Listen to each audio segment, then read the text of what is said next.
অসুখের জায়গা, অসুখের ঘর, ওই জায়গায় মানুষ অনেকবার আবাদ হতে চেয়েছিল যে এখানে ঘর করে এখানে বসবাস করব, থাকবো। কিন্তু যখনই যে থাকতে যাওয়ার পরে যখন থাকতে যায় তো থাকতে যাওয়ার পরে সেখানে মানুষ রোগে আক্রান্ত হয়ে যায়, আর জাহানা রোগে আক্রান্ত হয়ে যায়, ইন্তেকাল করে যায়। আর যখনই ইন্তেকাল করে ওই যে খানদান, যে গোষ্ঠী চেয়েছিল যে ওখানে গিয়ে বসবাস করব, সে আবার তার সমস্ত কিছু গুটিয়ে নিয়ে সেখান থেকে চলে যায়। কেউ বসবাস করতে পারে না ওই জায়গায়, ওই জায়গায় কেউ বসবাস করতে পারছিল না। এমন অবস্থায় তুকবাই আউয়াল বাদশাহ যখন তার সৈন্য সামন্তকে নিয়ে, সবাইকে নিয়ে যখন ইয়াসরাবের জমিনে পৌঁছালো, ইয়াসরাবের জমিনে পৌঁছালো, সঙ্গে সঙ্গে ওনার যে মধ্যে, ওনার লস্করের মধ্যে যে 400 জন আলিম ছিল, 400 জন আলিম ছিল, তারা বলে যে বাদশাহ এখান থেকে আমাদেরকে মাফ করো, এখান থেকে আমাদেরকে মাফ করো, আমরা এখান থেকে আর যাব না, এখান থেকে আর যাব না। যখন বাদশাহ শুনলো, শোনার পরে বাদশাহ বলে যে এই জায়গাটার নাম শুনেছি ইয়াসরাব, এই জায়গাটার নাম ইয়াসরাব, এটা বিমারির ঘর, এখানে মানুষ আসার পরে বিমারে পড়ে যায়, মানুষ ইন্তেকাল করে যায়, থাকতে পারে না। আর তোমরা এই জায়গায় আসার পরে বলছো যে এখান থেকে আর যাব না, কারণ কি? এই জায়গায় আছে কি? কিসের জন্য বলছো যাব না? সেই 400 জন আলিম বলে যে হে বাদশাহ তুকবাই আউয়াল, আমরা এখান থেকে এই কারণে যাব না, এই যে ইয়াসরাব, এই যে জায়গা, এই জায়গাতে আল্লাহর যে প্যারা হাবিব, যার জন্য আল্লাহ কাবা ঘরকে কায়েম করে রেখেছে, যার জন্য আল্লাহ মক্কাকে আবাদ করে রেখেছে, যার জন্য আল্লাহ মক্কা শহরকে আবাদ করে রেখেছে, শোনো তার হাবিবকে যে পাঠাবে তো মক্কায়, কিন্তু উনি ওখানে থাকবেন না, ওখান থেকে হিজরত করে আসবেন এই ইয়াসরাবের জমিনে। আর এই ইয়াসরাবের জমিনে যখন আসবেন, আসার পরে আখরি শ্বাস উনি পর্দা নেবেন, আর এই পর্দা নেওয়ার পরে এই ইয়াসরাবের জমিনেই তিনি শুয়ে থাকবেন। ওই জন্য যখন এই জায়গায় পৌঁছে গিয়েছি, এত তোমার সাথে ঘোরার পরে যখন এই জায়গাতে পৌঁছে গিয়েছি, যে জায়গাতে সে তার হাবিবকে পাঠাবে, যার জন্য আল্লাহ কায়নাতকে সৃষ্টি করেছে, তার হাবিবের আগমনের যে জায়গা, হিজরতের যে জায়গা ইয়াসরাব, এখানে যখন পৌঁছে গিয়েছি, এখান থেকে আমরা আর ফিরে যাব না, যদি মওত আসে তো এখানেই আসুক, এখান থেকে আমরা। বাদশা চিন্তা করলো যে এখনো সে আসেনি, সে না আসাতে তোমাদের যদি এত মহব্বত হয়, তোমরা যদি তার ব্যাপারে জানো, আর যে আসবে, যে শহরে আসবে, সেই শহরের ব্যাপারে খালি আমি চিন্তা ভাবনা করেছি, তো আল্লাহ আমাকে আযাব দিয়েছে, তাহলে সে নবীও সত্য, যার জন্য আল্লাহ কায়নাতকে সৃষ্টি করেছে। তো তার জন্য যখন তোমরা এখানে থাকতে চাও, দাঁড়াও। বাদশা কি করলো জানেন? বাদশা ওজিরকে ডাকে, ওজিরকে ডেকে বলেন যে যাও ইয়ামানে যাও, ওখান থেকে মাল থেকে, খাজানা থেকে আমার খাজানা নিয়ে এসো। খাজানা আনা হয়েছে, 401টা ঘর বানিয়েছে, 401টা, আর সমস্ত ঘর একতলা, একটা ঘর ছিল দুতলা। 400খানা ঘর বানানো হলো। বানানোর পরে তুকবাই আউয়াল কি করলেন? ওই 400 জন আলিমের বিবাহ দিলেন।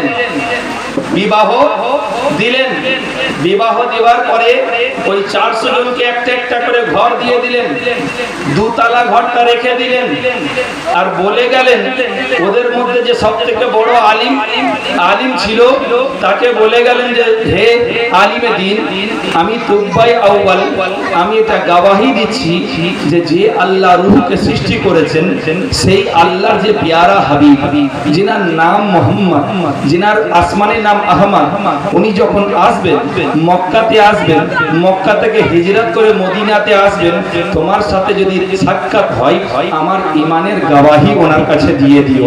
আমি এই চিঠি লিখে যাচ্ছি। তুকবাই আউয়াল কি করেছে?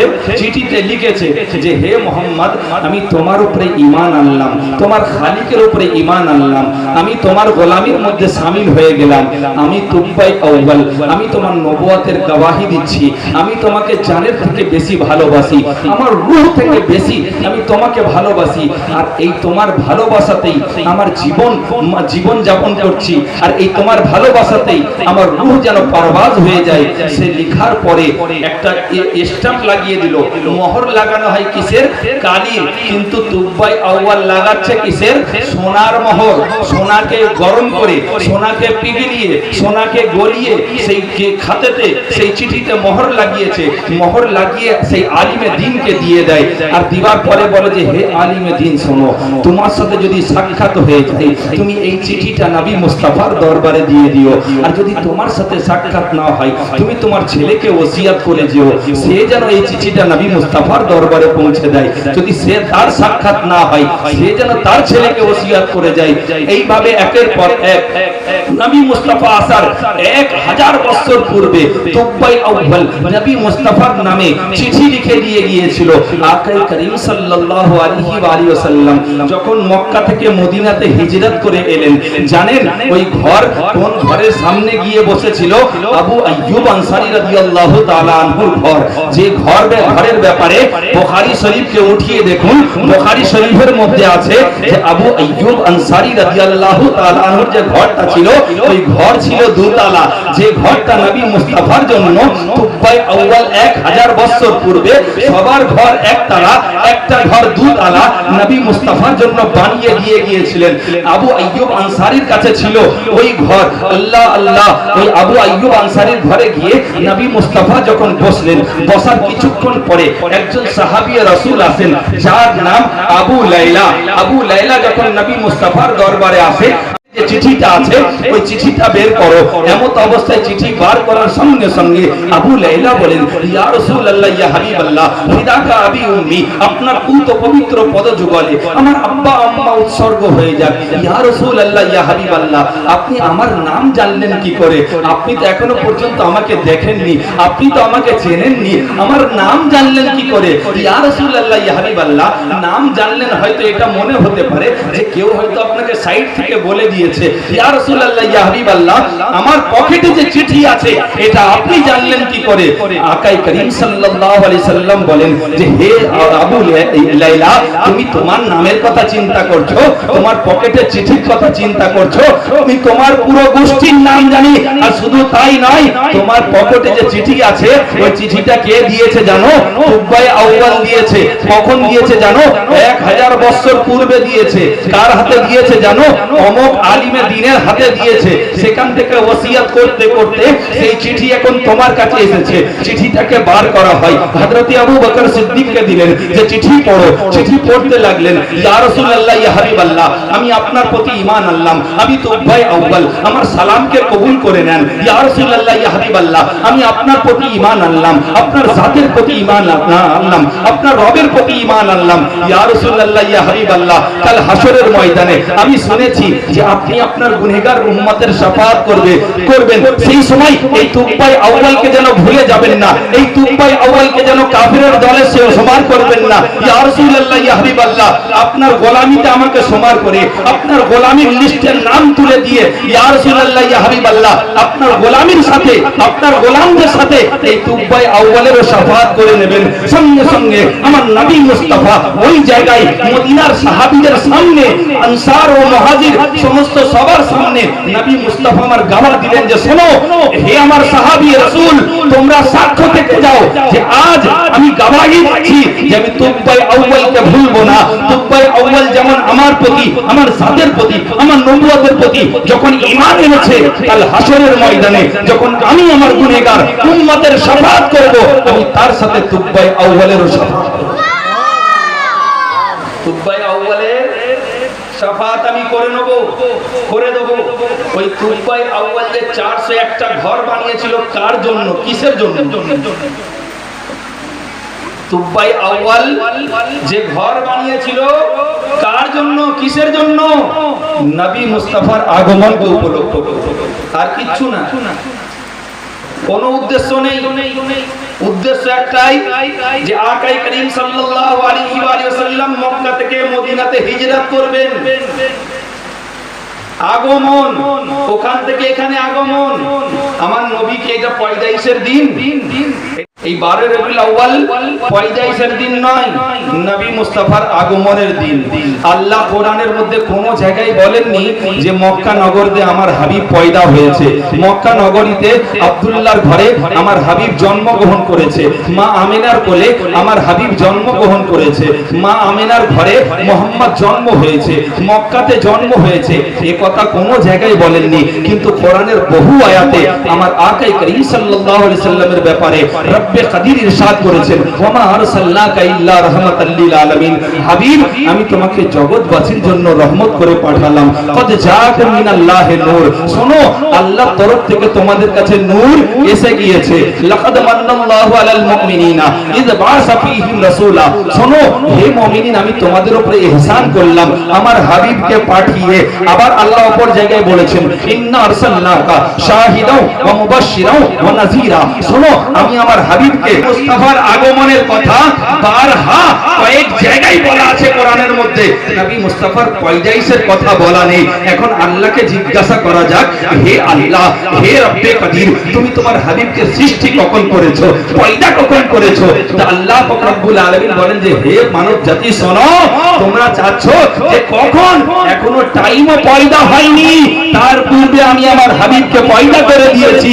আর রবিউল আউয়াল মাসের 12 তারিখে সোমবার দিন সুবে সাদিকের সময় মক্কা নগরীতে মা আমিনার ঘরে রহমতুল লিল আলামিন করে দিন পাঠিয়েছি। পয়দা তো এর আগে হয়ে পয়দা এর আগে হয়ে গিয়েছে, এদিন তো আমি পাঠিয়েছি। এটা হচ্ছে পাঠানোর দিন, আগমনের দিন। ওখান থেকে আগমন হয়েছে দুনিয়াতে, দুনিয়ার আগমনের দিন আল্লাহ জানেন যে আমার হাবিব যাচ্ছে, আমার হাবিবের শান সম্পর্কে কেউ বোঝে না, ওই জন্য নিজেই খুশি নিজেই খুশি মানিয়েছেন। আর ওখান থেকে মক্কা থেকে যখন মদিনাতে হিজরত করে এসেছেন তখন সাহাবী রাসূল খুশি মানিয়ে। আর তার পূর্বে নবী মুস্তাফার আগমনের পূর্বে তুব্বাই আউয়াল কি করেছিল, আলিমদের মুখ থেকে শুনে, নবী মুস্তাফার আজমত ও মাকামকে শুনে 401টা ঘর বানিয়েছিল। কার জন্য? নবীর আগমনকে উপলক্ষ করে। এই 401টা ঘর করতে বলেন সেই সময় ছাদ আটা ঘর করেছিল। ছাদ আটা মাটির নয়, খেজুরের পাতার নয়, ছাদ আটা ঘর করে দিয়েছিল। ওই ছাদ আটা ঘর করতে কয়েক লক্ষ টাকা খরচা করেছিল। কিসের জন্য? শুধু নবী মুস্তাফার আগমনকে উপলক্ষ করে। আমার নবীর আগমন হবে, সেই আগমনকে উপলক্ষ করে ওই তুব্বাই আউয়াল বলেছিল যে শোনো নবীর যখন আগমন হবে আর এই জায়গাটা এরকম বিরান থাকবে, এটা কি করে হতে পারে? আও নবী মুস্তাফার আগমনের পূর্বে এই জায়গাকে আবাদ করো, যাতে আমার নবী এসে এই জায়গায় দুঃখিত না হয়, এই জায়গায় ওনার মন খারাপ না হয়ে যায় যে এখানে কেন কিছু আবাদ নেই, আমি এসে থাকবো কোথায়। আমার নবী মুস্তাফা আসার পূর্বে ওই শহরকে আবাদ করেছিল তুব্বাই আউয়াল। তার কারণ একটা, নবী মুস্তাফার আগমন হবে, সেই আগমনের খুশিতে 401টা ঘর বানিয়েছিল, লক্ষ লক্ষ টাকা খরচা করেছিল। আজ আমরা তো লক্ষ টাকাও খরচা করি না, আমরা কেন করতে পারবো? আউয়াল যদি করে খরচা করে নবী মুস্তাফার আগমনের এতে খরচা করে, সে যদি তার জামানত পেয়ে যেতে পারে, দুনিয়াতে যদি নবী মুস্তাফা জামানত দিয়ে দেয় যে হাসরের ময়দানে আমি যখন আমার গুনাহগার উম্মতের শাফাআত করব, তো আমি তুব্বাই আউয়ালকে ভুলে যাব না। আমরা সেই নবীর গোলাম, সেই নবীর কালমা পড়ি, সেই নবীর দরুদ পড়ি, সেই নবীর তাসবিহ পড়ি, তো সেই নবীর যদি আমরা মিলাদ মানাই, নবী মুস্তাফা আমাদের শাফাআত করবেন না? অবশ্যই অবশ্যই। গোলাম তুব্বাই আউয়াল যদি খুশি মানিয়ে তার শাফাআতের জামানত নিয়ে নিতে পারে, আমরা তো সেই নবীর গোলাম, আমরা কেন জামানত পাবো না? অবশ্যই অবশ্যই পাবো।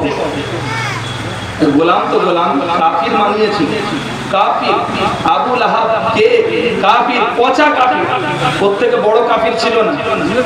নবীর আগমনে নবী মনে করে নয়, নিজের ভাতিজা মনে করে শাহাদত আঙ্গুল দিয়ে ইশারা করেছিল যে যাও আজ থেকে গোলাম আমি তোমাকে আজাদ করে দিলাম। বুখারীর হাদিস।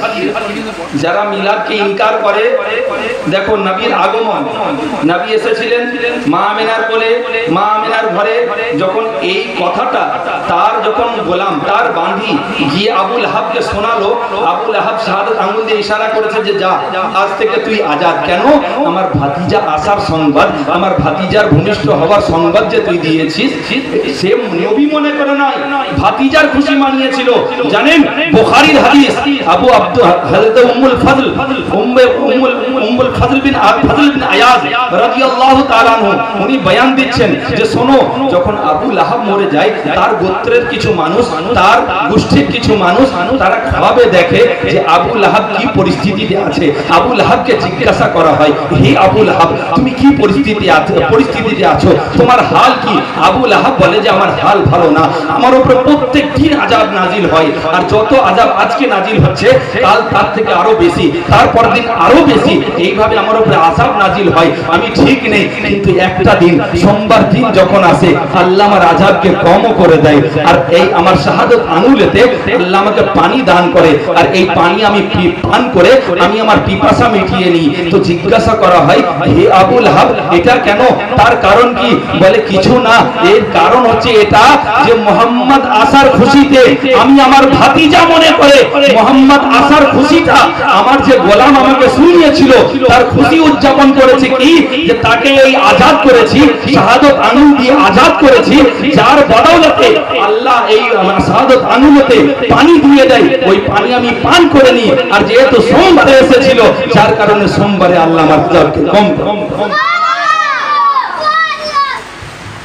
নারে তাকবীর, নারে তাকবীর, নারে রিসালাত, नारे रिसालत, मसलके आला हजरत, मसलके आला हजरत, उलमाए अहले सुन्नत, सरकार की आमद, दिलदार की आमद, मंधार की आमद, दिलदार की आमद, नारे तकबीर, नारे रिसालत।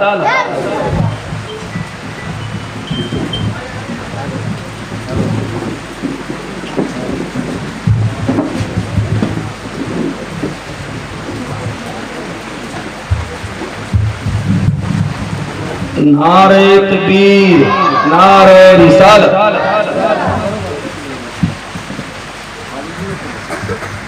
আউয়াল যদি করে খরচা করে নবী মুস্তাফার আগমনের এতে খরচা করে, সে যদি তার জামানত পেয়ে যেতে পারে, দুনিয়াতে যদি নবী মুস্তাফা জামানত দিয়ে দেয় যে হাসরের ময়দানে আমি যখন আমার গুনাহগার উম্মতের শাফাআত করব, তো আমি তুব্বাই আউয়ালকে ভুলে যাব না। আমরা সেই নবীর গোলাম, সেই নবীর কালমা পড়ি, সেই নবীর দরুদ পড়ি, সেই নবীর তাসবিহ পড়ি, তো সেই নবীর যদি আমরা মিলাদ মানাই, নবী মুস্তাফা আমাদের শাফাআত করবেন না?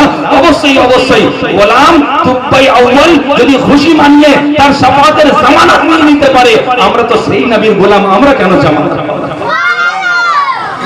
আমরা কেন জামানত পাবো না? অবশ্যই অবশ্যই পাবো।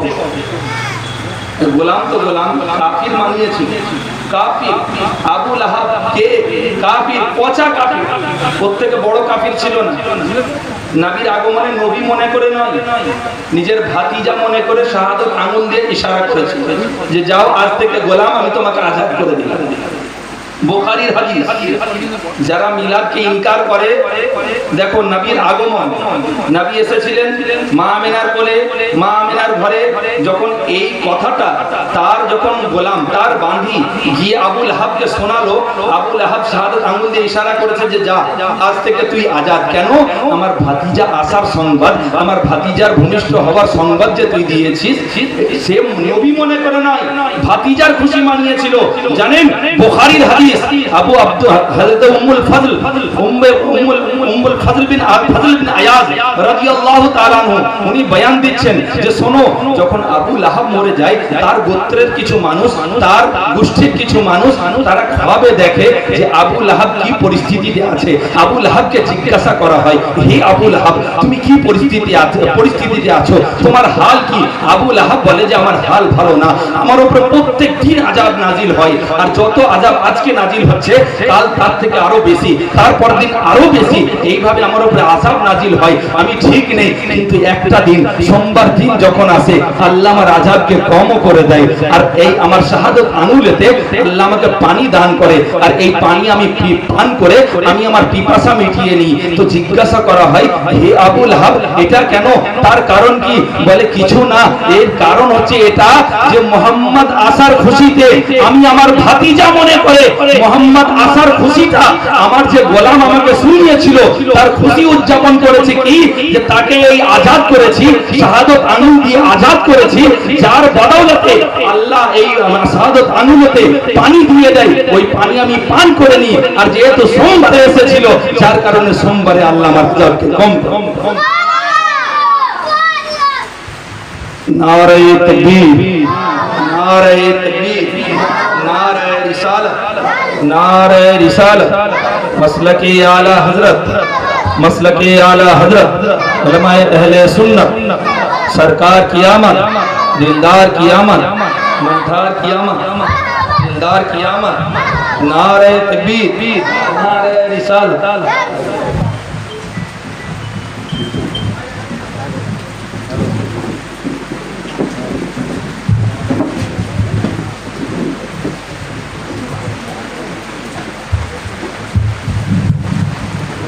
नारे तकबीर, नारे रिसालत।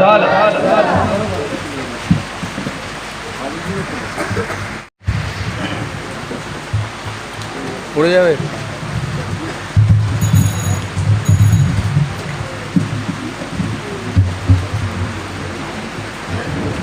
बस আমার ওস্তাদে মুহতারাম এসে গিয়েছে, আর আমার বক্তব্য প্রায় শেষও হয়ে গিয়েছে।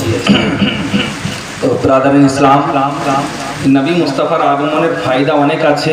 আমি যে কথা বলেছিলাম যে মাওলা আলী কি বলেছিল, এই আগমন দিবস উপলক্ষ করে, নবীর মওলুদকে উপলক্ষ করে যে আলী সম্পর্কে আমার নবী মুস্তাফা বলেছেন, আনা মদিনাতুল ইলম আলিয়ুন বাবুহা, আমি ইলমের শহর, আলী তার দরওয়াজা। মাওলা আলী বলছেন, আন আলিয়ুল মুরতাজা রাদিয়াল্লাহু তাআলা আন মান আযযামা মাউলিদান নবী সাল্লাল্লাহু আলাইহি ওয়াসাল্লাম কানা সায়ান লা ইয়াখরুজু মিনাদ দুনিয়া ইল্লা বিল ঈমান ওয়া ইয়াদখুলুল জান্নাতা বিগাইরি হিসাব। মাওলা আলী বলেন যে শোনো, কেউ যদি নবী মুস্তাফার মওলুদকে উপলক্ষ করে, আগমনকে উপলক্ষ করে কেউ যদি সম্মান জানায়, সম্মান প্রদান করে, চাই বয়ান করে হোক, চাই বয়ান শুনে হোক, চাই জুলুসে মোহাম্মদীতে গিয়ে হোক, চাই নিজের ঘরে ঝান্ডা উত্তোলন করে হোক, বা জুলুসে মোহাম্মদীতে ফুল ছড়িয়ে হোক, যেভাবেই হোক না কেন, নবী মুস্তাফার আগমন দিবসে এই আগমনকে উপলক্ষ করে কেউ যদি সম্মান জানায়, সে বিনা সে যতক্ষণ পর্যন্ত দুনিয়া ত্যাগ করবে না, যতক্ষণ পর্যন্ত পূর্ণ মুমিন না হয়ে যাচ্ছে, অর্থাৎ ঈমানের সাথে সে দুনিয়া ছাড়বে। আর যখন দুনিয়া ছাড়বে, বিনা হিসাব ও কিতাব আল্লাহ তাকে জান্নাত আতা করবে। আমার বাপের ঘরের কথা নয়, মাওলা আলীর কথা, আমার বাপের ঘরের কথা না, মাওলা আলীর কথা। আল্লাহ পাক রব্বুল আলামিন এই জশ্নে ঈদে মিলাদুন নবীর খুশি যেভাবেই হোক না কেন, জায়েজ তরিকাতে আমাদেরকে মানানোর তৌফিক দান করো। এখান থেকে বক্তব্য ইতি করলাম। ওমা আলাইনা ইল্লাল বালাগ। আসসালামু আলাইকুম। বাস 2-3 মিসরা নাত শরীফ শুনে নেন।